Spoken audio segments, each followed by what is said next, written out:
메리 크리스마스. 아멘. 아멘. 우리 주님께 감사해야 됩니다. 아멘. 우리 주님 앞에 우리가 엎드려 경배해야 됩니다. 우리를 구원하시기 위해서 이 땅에 오신 우리 주님을 우리가 예배하고 찬양하고 감사하는 저희가 되었으면 좋겠습니다. 우리가 지난주에도 우리가 보았지만은 하나님께서 자기 사랑하는 아들 독생자 예수를 이 땅에 보내시기 위해서 아브라함을 부르셨습니다. 그래서 아브라함이 믿음으로 자기 아들 이삭을 드리기까지 하나님 기다리셨어요. 그리고 이삭을 하나님께 드릴 때 하나님께서 감동하셨습니다. 얼마나 사랑하고 얼마나 귀엽고 얼마나 그 아까운 자기 아들을 하나님께 제사로 드릴 수가 있는가. 그 마음을 하나님 받으셨잖아요. 그리고 하나님께서 아브라함에게 복을 주셨습니다. 네가 내 독자라도 아끼지 아니하였은즉 내가 네게 복을 주고 내 씨가 크게 번성하여 하늘의 별과 같고 바닷가의 모래와 같게 하리니 내 씨가 그 대적의 성문을 차지하리라. 원수의 성문을 차지하리라. 우리에게 사망을 가져오고 우리에게 죄의 저주를 가져오고 질병을 가져온 그 마귀와 그 원수의 모든 그 악한 것들을 다 이제 그 이삭의 후손을 통해서 메시아를 통해서 이게 원수를 다 무찔린다는 것입니다. 그리고 나서 이 약속이 지나고 나서 수천 년이 지났습니다. 모리아산에서 아브라함이 그 이삭을 드리려고 했을 때 하나님께서는 무엇으로 대신했습니까? 숫양으로 대신했어요. 아들 이삭이 죽는 것 대신에 하나님은 양으로 대신 그의 죄를 갚게 하셨습니다.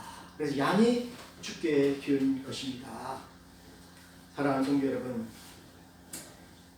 하나님께서는 자신의 유아들을 이 땅에 보내시는 거예요. 수천 년이 지났습니다. 그래서 아브라함의 자손으로 온 그 메시아, 또 다윗의 자손으로 오신 그 메시아가 이제 이 땅에 오게 된 것입니다. 모든 사람들이 기다렸죠. 오래 기다렸어요. 그런데 예수님께서 오시는 그날에 모든 사람들이 마주 올라가야 되잖아요. 왜 하나님의 아들이 이 땅에 우리를 구하러 오시는데 우리가 기뻐해야 되잖아요. 마주 올라가야 되잖아요. 그런데 사람들이 그걸 몰랐어요. 그래서 오늘 천사들이 얘기를 합니다. 오늘날 다윗의 동네에 너희를 위하여 구주가 나셨으니 곧 그리스도 주시니라. 하나님께서 아브라함과 약속하고 다윗에게 약속하고 모든 이스라엘 백성들에게 약속한 그 메시아가 이제 이 땅에 오셨다는 것입니다. 그래서 마태는 그 대수를 다 재고 있어요. 아브라함에서부터 다윗까지 14대가 지났어요. 7대가 지났잖아요. 그리고 다윗에서부터 이스라엘 모든 왕들이 이제 왕위를 했는데 포로 때까지 14대에 그 세대가 지나갔어요. 7대가 지나갔잖아요. 또 포로 이후에 그들이 다시 돌아와서 다윗 그 왕위에 앉은 그 왕들이 또 7대, 14대가 지나갔어요. 그래서 이걸 다 계산을 해보니까 7대가 6번이 지나갔잖아요. 마지막 7번째 그 대는 바로 예수님이시라는 것입니다. 그래서 예수님이 다윗 위에 앉아서 우리를 다스리는 왕이신 거예요. 그래서 유대인의 왕이신 것입니다. 그래서 하나님은 자기 아들을 보내실 때 유대인의 왕으로 보내셨어요. 그런데 이 왕이 어디에 나시냐면은 마국간에서 나십니다. 그리고 누울 자리가 없어서 구유에 누이셔요. 여러분 태어나실 때 다 집에서 태어나셨죠? 그런데 예수님은 늘 여관이 없으니까 여관집 주인이 자기 잠자는 그 방이라도 하나 내줬으면 좋겠습니까? 나 같으면 내줬겠어요. 그런데 방이 없다고 마구간에 이렇게 해서 그 아이를 낳게 하셨다는 것입니다. 그래서 예수님 이 땅에 오실 때 가장 낮아지신 거예요. 마구간에서 태어나는 것은 누굽니까? 짐승이잖아요. 짐승. 하나님께 드릴 어린 양이잖아요. 제물이잖아요. 그래서 예수님이 제물로 태어나신 거예요. 사실은. 이제 하나님의 아들이 이 땅에 오실 때에는 제물로 이 땅에 오셨다는 것입니다. 그 당시에 모든 그 양 키우는 그 목동들이 양이 태어날 때 어디에 있었습니까? 마구간에서 그 양이 태어나는 것을 보잖아요. 그리고 첫 새끼는 어떻게 합니까? 하나님께 드리는 거예요. 마찬가지로 예수님도 이 땅에 오실 때 처음 태생으로 이 땅에 오셔서 하나님께 드리는 그런 제물이 되었다는 것입니다. 하나님께서 그렇게 하셨어요. 아들이 이 땅에 와서 우리의 죄를 위하여서 십자가를 지시고 죽는 거잖아요. 그것을 하나님 알고 계시죠. 그러니까 하나님의 마음은 어땠겠습니까? 자기 아들을 이 땅에 보내실 때 어떻겠어요? 그것도 마구간에서 보내시고 마구간에서 제물로 첫 양으로 이렇게 태어나는 그 마음을 한번 여러분 헤아려 보세요. 하나님이 그것을 허락하셨다는 것입니다. 왜요? 하나님이 우리를 사랑하셔서 그런 거예요. 보세요. 하나님이 세상을 이처럼 사랑했다. 우리들을 이처럼 사랑했다는 거예요. 그래서 자기 사랑하는 독생자를 이 땅에 보내주신 것입니다. 그런데 우리가 예수님을 믿고 받아들이면 어떻게 됩니까? 우리는 하나님의 자녀가 되는 거예요.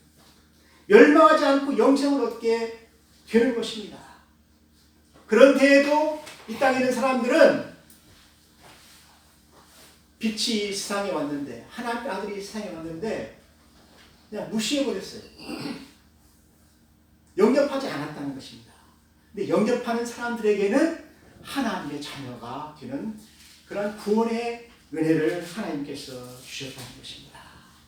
사랑하는 성도 여러분, 모리아산에서 아브라함이 유아들을 내놓았다고 한다면은 하나님은 베들레헴에서 그 밤에 자기 사랑하는 유아들을 내어 놓으신 거예요. 왜요? 우리를 구원하시기 위해서 그러신 것입니다. 많은 사람들이 얘기하죠. 하나님이 어디 계시냐? 하나님 뭐 나를 사랑하시냐? 그렇지요? 하나님께서 우리를 사랑하셨어요. 자기 아들을 십자가에 내어 죽기까지 우리 죄인들을 사랑하셨다는 것입니다. 사랑하는 성도 여러분, 그렇기 때문에 우리는 크리스마스가 되면은 하나님께 감사해야 돼요. 하나님이 우리를 사랑하셨다는 것을 감사해야 돼요. 나 같은 죄인들을 위하여서 자기 독생하신 그 아들을 아끼지 않냐고 내어 주신 것을 우리가 감사하는 것이 바로 성탄절이라는 것입니다. 사랑하는 성도 여러분, 그래서 우리 예수님은 사람이 되신 거예요. 사람이 되려면 사람에게서 나와야죠. 네? 짐승에게서 나오면 짐승이고 사람에게서 나오면 사람이잖아요. 그런데 하나님이신데 어떻게 사람 몸으로 들어갈 수가 있겠습니까? 여러분, 우리 하나님 어떤 분이십니까? 천지를 창조하신 분이시잖아요. 그 위대하신 분, 그 크신 분이 어디에 있습니까? 마리아의 뱃속에 들어가게 되는 것입니다. 그것도 조그마한 그 난자의 서포 속으로 들어가게 되는 거예요. 사람이 되기 위해서 그럴 것입니다. 얼마나 제한되었겠습니까? 그 크신 분, 그 능력이 많으신 분, 그분이 사람이 되기 위해서 우리의 몸을 입으시기 위해서 마리아의 몸을 빌렸다는 것입니다. 그래서 예수님은 우리를 구원하시려고 이 세상에 오신 분이 맞아요. 그리고 가장 낮은 곳에 태어나서 모든 사람들의 주가 되신 것입니다. 사랑하는 성도 여러분, 우리가 예수님을 생각할 때 예수님은 하나님의 아들이시니까 뭐 고통도 없겠다. 나같이 이렇게 뭐 힘들고 뭐 그런 것도 없겠다. 그렇게 생각하시죠? 그렇지 않아요. 예수님은 육신을 입었어요. 육신을. 똑같이 우리와 같은 육신을 입었어요. 그래서 우리의 모든 고통을 체휼하시기 위해서 인간이 되신 거예요. 참 인간이 되신 거예요. 그래서 내가 짐지고 고통할 때 그 고통을 아세요? 내가 가난해서 하루하루 사는 그 고통을 예수님이 다 겪었어요. 예수님은 가난했잖아요. 또 세상에서 겪는 실패와 허무와 불안과 공포와 눈물들을 예수님이 다 겪었잖아요. 그렇게 하면서 성장을 했잖아요. 그래서 예수님은 히브리서 기자가 얘기하듯이 우리의 모든 고난을 다 자기가 몸소 체휼하셨다. 그래서 우리를 긍휼히 여기신다는 것입니다. 그래서 목자가 없는 양이 유리하고 방황하고 고통하는 것을 다 아시기 때문에 예수님이 그들을 어떻게 하셨습니까? 가르치시고 먹이시고 그들의 병들을 다 고쳐주셨잖아요. 불쌍히 여기셨다는 것입니다. 사랑하는 성도 여러분, 예수님은 우리 인류를 위해서 오신 거예요. 그래서 한 아이로 이 세상에 오신 거예요. 그래서 이 아이가 자라면서 그 모든 것을 다 경험하셨다는 것입니다. 경험. 사랑하는 성도 여러분, 저는 이것만 생각하면 참 너무너무나 감사해요. 어떻게 하나님이 저렇게 낮아지실 수가 있는가? 어떻게 우리를 그렇게 사랑하실 수가 있는가? 그래서 이사야 선지자는 이야기했습니다. 그분이 자기 백성을 죄에서 구원하기 위해서 그렇게 오신 것이다. 그러나 그분의 그 본래의 모습은 그는 기묘자요, 모사요, 전능하신 하나님이며 영존하시는 아버지요 평강의 왕이시다. 기묘자라는 말은 놀라운 일을 행하시는 하나님이시라는 것입니다. 그래서 예수님은 오병이어로 5,000명을 먹이게 되고 바다 위를 걷기도 하고 눈문 자를 뜨게 하고 앉은 맹을 일으키게 하기도 하고 큰 일들을 많이 행하시잖아요. 죽은 자를 살리시기도 하고. 그는 모사요, 우리를 가르치는 자라는 것입니다. 전능하신 하나님이시라는 것입니다. 우리에게 평강을 주시기 위해서 오신 왕이라는 것입니다. 그래서 우리에게 구원을 주시려고, 또 우리를 평강으로 다스려 주시려고 이 땅에 오신 분이 바로 예수님이라는 것입니다. 그래서 그분이 오시는데 여자가 나아요. 여자가. 그래서 이사야가 보니까 처녀가 잉태하여 아들을 낳게 된다는 것입니다. 여러분, 지금까지 처녀가 잉태하여서 아들을 낳은 적이 없죠. 모든 사람들은 결혼을 통해서 남자와 여자가 합해서 양쪽 염색체가 만나야 그 사람이 되잖아요. 그런데 마태가 보니까, 또 이사야 선지자가 보니까 하나님이 이 땅에 오실 때에는 여자의 몸을 빌려서 이 땅에 그렇게 사람이 되셨다는 것입니다. 여러분, 세상에 있는 사람들이 제일 못 믿는 내용이 바로 그거예요. 하나님이 천지를 창조하셨다가 하는 거, 이거 사람들이 잘 못 믿죠. 또 동정녀 탄생을 잘 못 믿어요. 또 부활을 못 믿어요. 다 썩어버렸는데 어떻게 사람이 부활할 수가 있겠습니까? 근데 이것을 하나님은 다 하셔요. 전능자니까. 예수님은 왜 성령으로 동정녀의 몸에서 탄생했는지 잘 한번 생각해 보세요. 마태는 오늘